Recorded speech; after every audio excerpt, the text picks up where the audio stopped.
Welcome to the Labor Force Podcast. Stories of the working class in a time of renewed labor militancy and awareness that capitalism is a rotten deal.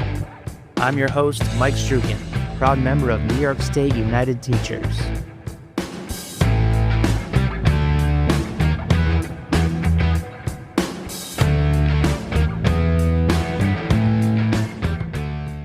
Greetings all. Happy September. We're back to school and fall is coming, but the heat and sizzle of the summer is very much alive in the labor movement. We have continued strikes to talk about and a new action down in Houston. And we finish the updates with California giving Uber and Lyft drivers the right to unionize. Then we get into the need for the labor movement to power up with policy, and even a literal billionaire says that income inequality is taking us down a bad, bad road. All coming up on the Labor Force Podcast.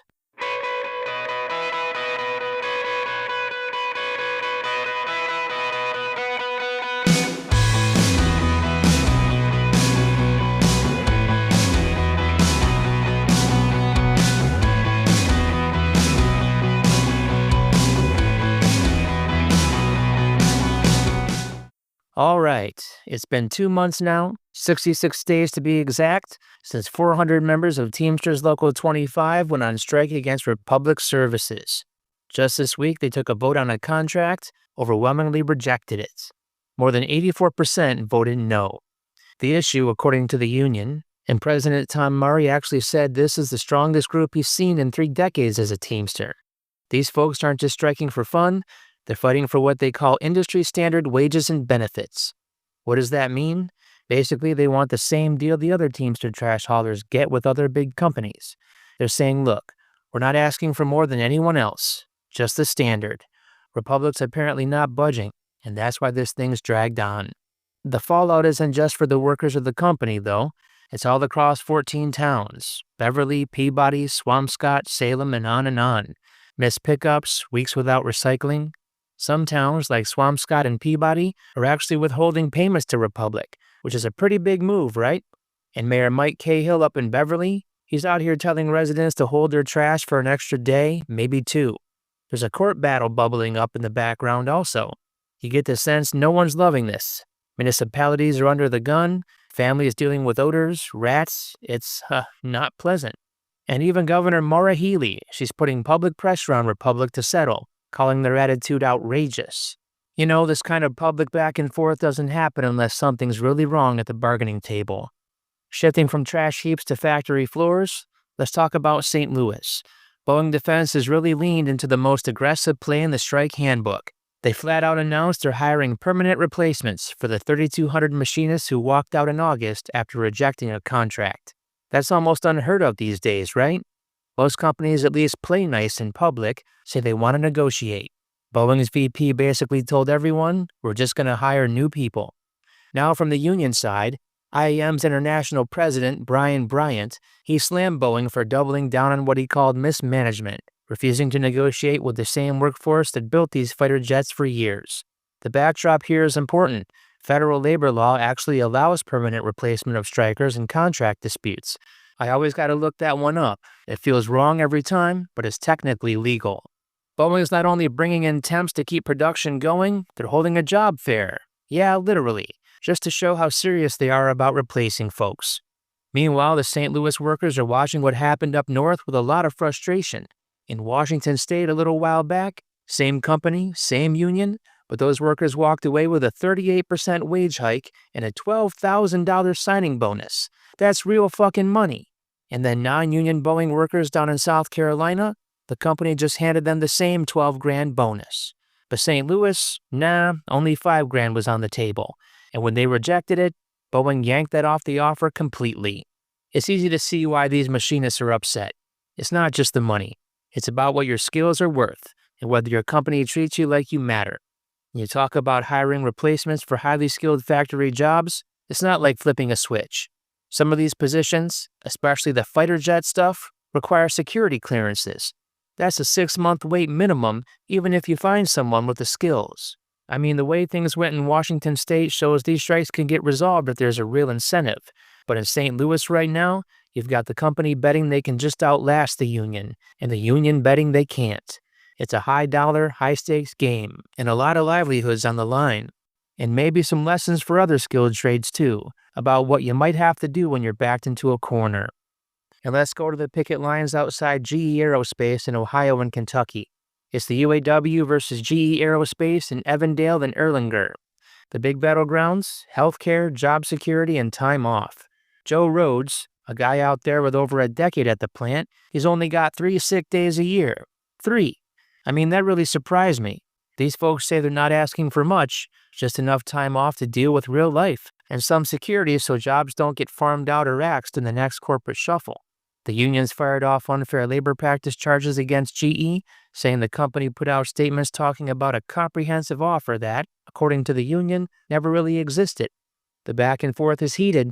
There's UAW leadership on the picket lines, 5 separate gate setups around the plant, everyone out there rain or shine, making sure the community sees them. And no one, in the union at least, thinks GE has played fair or bargained in good faith. The company, for its part, claims they put a record offer on the table and are, quote, disappointed the workers struck before voting on it. So classic standoff. What GE is doing is financially reckless not to settle this strike. I'll go a little bit more into detail if you'll give me a minute, but to say that they're proud of a deal like this or their offer on the table, all of the union's proposals combined would cost about $75 million for a 5-year deal. Let's talk numbers here. GE made $17 billion in profits over the last 3 years. And from 2022 to 2024, our deal would be less than 1% of their 2024 profits alone. And I want to be clear about this. Workers aren't asking to be millionaires. All they're asking for is their fair share of the profits that their work generates. And talk about $17 billion in profit. Of that $17 billion, they paid out over that same time frame $16.3 billion to shareholders in dividends and buybacks, $2.2 billion in this first quarter alone this year. And CEO, got a 985% increase to $89 million. Now, workers want to know one thing. They want to know that they'll have a job tomorrow and that they're able to afford health care. So over this same time frame when they've done all this company, with what they want to say they're proud of their offer, they want to increase the healthcare premiums of these workers by 18%. And the sad reality is this. For $4 million, they could eliminate the healthcare premiums for all of these workers who work so hard to generate these massive profits. And so, I look at it this way. GE is recklessly putting this business in jeopardy. Half of GE Aerospace's business is servicing engines they've already sold. And the Erlanger facility, which is on strike, is the single point of failure in shipping all these critical parts. I challenge anyone to look me in the eye and tell me that GE can't afford $4 million to eliminate healthcare premiums when they can pay $16.3 billion in dividends and buybacks, $2.2 billion this quarter alone, and then have the audacity to demand an 18% increase in premiums. And sadly, their lead negotiator, who, by the way, is also from Detroit, he couldn't look us in the eye and tell us that. Next, we head south, Houston, where the heat's no joke, and neither is the picket line at the Hilton Americas Houston. Labor Day, early morning. Hundreds of hotel workers go on strike, launching what's actually their union's first ever hotel strike in Texas. We're talking 9 days strong, every day from 6 in the morning to 10 at night, fighting for a $23 an hour minimum wage, better safety, and just more manageable workloads. What makes this stand out?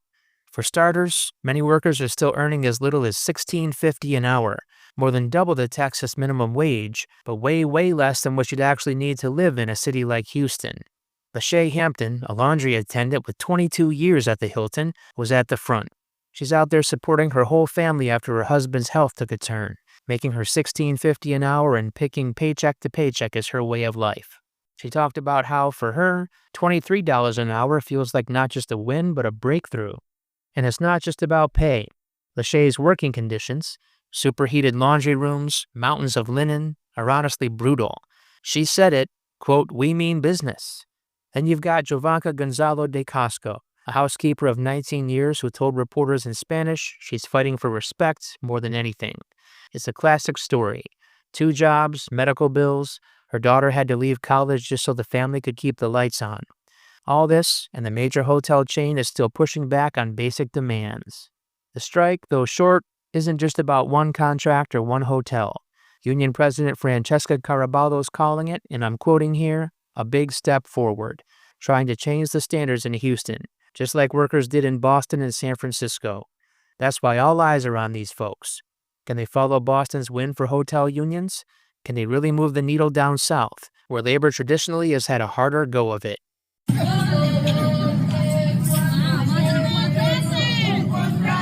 I mean, it's a historic thing that workers are doing these last few days and for the following. It's the first time that the Hilton's ever been on strike. I believe it's the first hotel strike in our chapter's history. It's a historic day, but it's also a big sacrifice for the workers. You know, they're making the ultimate sacrifice by not going to work. A lot of workers are living check to check despite working for, you know, a multi-billion-dollar company like the Hilton. It's been extremely hard. My husband, April the 28th, he had 2 strokes. He lost mobility on the right side. So right now, I am the head of the house. I have to put everything by myself with no help. I've been working at Starbucks for 6 years. I'm out here today to get better wages and respect for the work I do. For 6 years that I've been here, I've been like struggling to get to and from work. So I do Uber, which is $30 a day. I also pay a mortgage at $1,650, and I bring home maybe sometimes $1,200 to $1,300, which is not enough to cover all my bills. And this is why I'm out here. Our wages, we're just so far behind. The workers don't deserve any less than all the other major cities in the country. So we're looking to change the standards across Houston, across the hospitality industry. It means a lot to us and to the workers. I'll say this much. Whether you're up north in Massachusetts, in the Midwest watching a defense plant idling, or sweating it out on a Houston picket line, there's something happening in the American workplace and continues to happen. Maybe it's a mess, maybe it's ugly, but folks are standing up. And if you ask me, that kind of fight sets the bar, even if we're still a long way from clearing it. Stick around, because these stories aren't stopping anytime soon. We'll be following them wherever they go. In the last update, we dig into California's big new move, giving Uber and Lyft drivers a path to unionize. If you've been following this at all, you know it's pretty historic. So Governor Newsom teamed up with state lawmakers, and yeah, Uber and Lyft themselves to craft a compromise. Drivers get collective bargaining rights, but here's the kicker. They're still independent contractors. They don't become employees, which is a real sticking point, but for the first time, we're talking about a possible union contract for folks, even if they don't get W-2s. You've got a whole lineup of big players in the mix. The SEIU in California, massive for organizing, not just in this sector, but everywhere, and folks like Assembly Speaker Robert Rivas and Senate Pro Tem Mike McGuire signing off on it too. And of course, Uber and Lyft leadership found themselves at the bargaining table, which 10 years ago you'd never imagine. I mean, these companies spent years fighting tooth and nail to avoid this exact outcome. But this is honestly the biggest expansion of private sector bargaining rights in California in a long, long time, according to SEIU leaders. That's not just a talking point, it's a real shift after nearly a decade of back and forth between state lawmakers and the tech folks on driver status. So yeah, it's complicated, but it's definitely a big deal. So let's get into how this unionization thing is actually going to work. It's not your standard sign cards, get an election playbook. For rideshare drivers in California, the new bill says they can start organizing by getting signatures from at least 10% of active drivers. So not a majority, not half, just a tenth. Then they take that to the state's Public Employment Relations Board, the PERB, and if it all checks out, that group gets certified to bargain. Now for context, in Massachusetts, drivers needed to collect signatures from 25% of the active group before they could do the same kind of thing. So California is actually a little less of a hurdle on that front. I'm not saying it's easy. It's still tens of thousands of people you got to reach, especially with so many part-timers, but it's lower than some other states. But, and this is the big but, a lot of people are already picking apart the deal. Folks like Veena Dubal, she's a law professor, and honestly, one of the sharper critics of gig economy stuff. She said the law leaves out key union powers, like the bill apparently doesn't guarantee protection if drivers collectively protest or go on strike. So drivers lead the process, yeah, but what happens when push comes to shove and they need to walk out? Kind of fuzzy.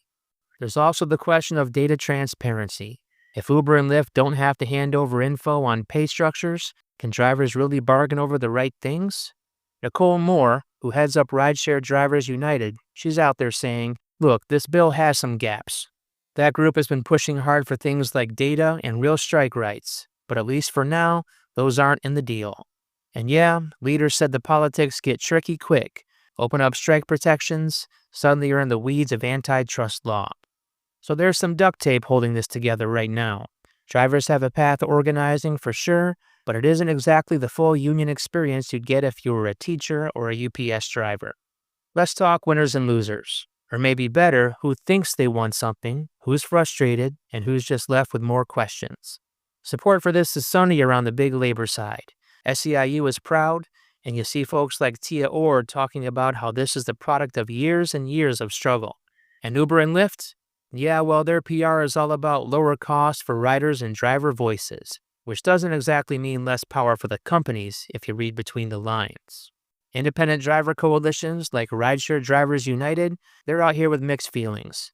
Nicole Moore actually said they've been banging on the door and felt shut out of a lot of the closed room bargaining. They wanted more teeth in this bill, like the right to strike and an actual appeals process for deactivations. But they still hope to use what's there, duct tape and paperclip style, to actually push for better pay. As for Uber and Lyft, well, they dodged having to make drivers into employees. That's a gigantic financial win, let's not kid ourselves. And then, of course, there's this bit about insurance, which hasn't gotten nearly enough attention. Senator Cobbledon pushed through a companion bill that drops the insurance Uber and Lyft have to carry, down to $60,000 for uninsured motorist coverage per driver and $300,000 per accident. Used to be $1 million per driver. The companies say the old number just encouraged lawsuits and jacked up rider costs. But is less insurance going to mean more risk for drivers and passengers? That's a big open question. The taxi, limo, and bus companies aren't held to those high standards. I get that, but rideshare is its own animal. We'll have to see if this creates more headaches down the line or not.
Now to democracy and the future of labor.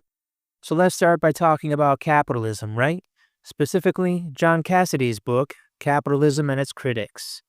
Cassidy's pretty sharp. He digs into how the economy looks from the perspectives of both those who praise capitalism and those who are not so thrilled with it. What I found really interesting in Cassidy's arguments is this comparison. How the old school thinkers about capitalism, folks like Adam Smith, way back when, saw labor as a key part of the whole deal. Labor wasn't just another cost to manage, it was a backbone of the system. But you flash forward and the critics today, they see labor as getting a raw deal, kind of an afterthought in the age of shareholder value and massive executive paychecks. Alright, so shifting gears just a bit, how does this all tie into democracy? The National Memo makes a case that democracy in America is deeply tied to having a strong labor movement. That idea makes sense to me. If you've got a say at work, you start to feel like your voice actually matters somewhere, and that can spill over into the rest of your life, where you might feel more empowered to get involved in your community, or even just to show up to vote. There's this kind of domino effect you see with something like the resurgence of unions at companies like Starbucks and Amazon. It's democracy at the break room table and in the parking lots. Now sure, it ain't perfect. Lots of corporate pushback, and sometimes even union efforts flop. But the fact is, these workers and many like them are damn sure trying, and that fucking matters. It's also worth thinking about how getting more people into unions could actually change not just wages or benefits, but how people show up in other parts of civic life. Like if you're used to collaborating with your coworkers and fighting for your interests on the job, it just seems natural you'd carry that sense of agency outside the workplace too. Economic outcomes, civic engagement, they're not separate buckets, they feed into each other. So what about it? A revived labor movement is both possible and necessary. Drawing from history, union membership surged during the Great Depression not just because of economic crisis, but because government policy, like the National Labor Relations Act, created a legal framework that empowered workers. Today, public demand for unions is strong. Tens of millions want to join, and public approval is high. Yet weak labor laws and corporate resistance block organizing, especially in the private sector. Policy reforms like the PRO Act could level the playing field. The broader point is that while capitalism generates growth, it also concentrates wealth and power unless counterbalanced by organized labor. The current labor movement is too weak to play this role, but rising demand for unions and better policies offer a path forward. Without this foundation, politics will keep swinging back and forth, failing to secure lasting economic justice. In short, history shows strong labor movements can be built, demand for them exists now, and policy is the key to unleashing it. Finally, into something that's been gnawing at the country for years, inequality, in this creeping sense that we're sliding toward more autocratic rule. So Ray Dalio, yeah I know, a billionaire hedge fund guy, but sometimes the folks at the very top get a pretty decent view looking down. He's been warning that these widening wealth gaps, the collapse in trust, is basically opening the door for stronger, more controlling types of leadership. And if you're thinking, wait, didn't this kind of thing already happen? Yeah, he actually compares it to what went down in the 1930s and 40s. Back then, once those class divides got too wide, democracy started to wobble, and folks wanted anyone who could just make things work for them, even if it meant giving up some freedoms. It's kind of wild and scary to think that we're seeing those divides open up again. Maybe not in the exact same way, but you see the symptoms, right? People are getting more extreme, feeling like democracy isn't serving them, and starting to crave the kind of order that only a strong man can promise. Dalio's not just throwing this stuff out there for fun. He's really worried, and I can see why. If history teaches us anything, it's that when the gap between rich and poor gets too big, the system gets brittle. It's like a bridge creaking under too much weight. One wrong foot, and it gives way. But let's keep going here, because Dalio doesn't just stop at wealth gaps. He's predicting something else, a debt-driven heart attack for our economy, maybe in the next 3 years. And look, I'm no economist, definitely not a billionaire, but he's looking at government borrowing, the ballooning deficits, and saying this just isn't sustainable. Eventually, if you keep borrowing like this, the system breaks down. What's making all this messier is politics. So there's a lot of concern about Trump's pressure on the Federal Reserve, basically trying to bully the Fed into cutting interest rates or buying shares in companies, all to prop up his whole Made in America program. The thing is, the Fed's supposed to be independent, right? You start putting politics into every money decision, and that's when things can go sideways real fast. Jay Powell, who's the Fed chair, has actually pushed back, saying that tariffs, those import taxes, might actually make things worse, jacking up prices and messing with the stability of the whole system. So Dalio is pointing out that if you keep undermining the Fed, or you start making everyone think the dollar isn't really worth what it should be, people around the world, hell, even here at home, are going to start looking for the exits.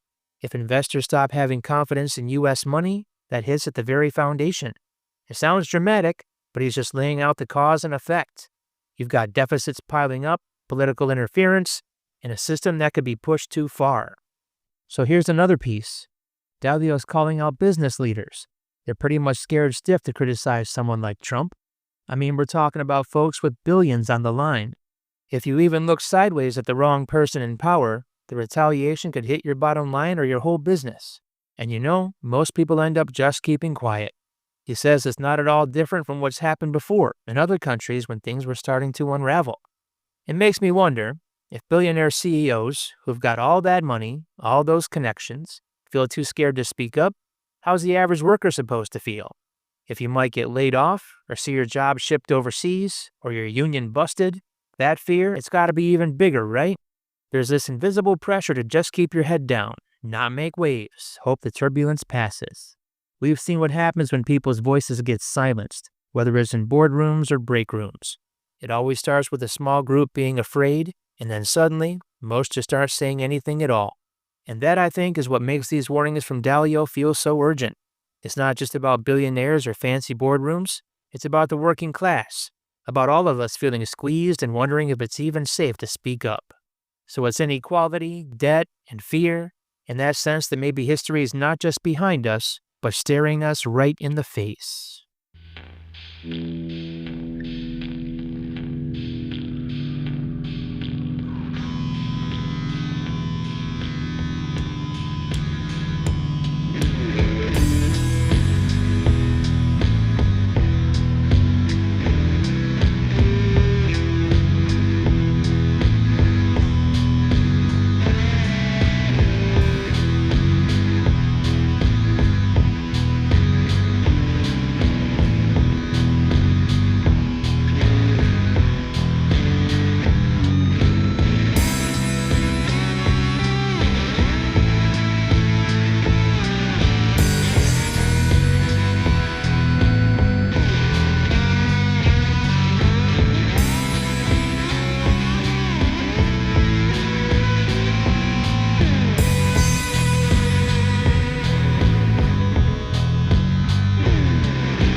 So from trash piling up in Massachusetts to hotel workers in Houston, defense workers in the Midwest, and gig drivers in California, the fights may look different, but the theme is the same. Working people are now and perpetually demanding dignity, fairness, and a real say in their future. History shows that when labor organizes, it doesn't just change workplaces, it strengthens democracy itself. And as inequality grows and political storms gather, the stakes couldn't be higher. So keep watching, keep supporting, and keep raising your voice. This movement is still being written, and it's written by workers like us.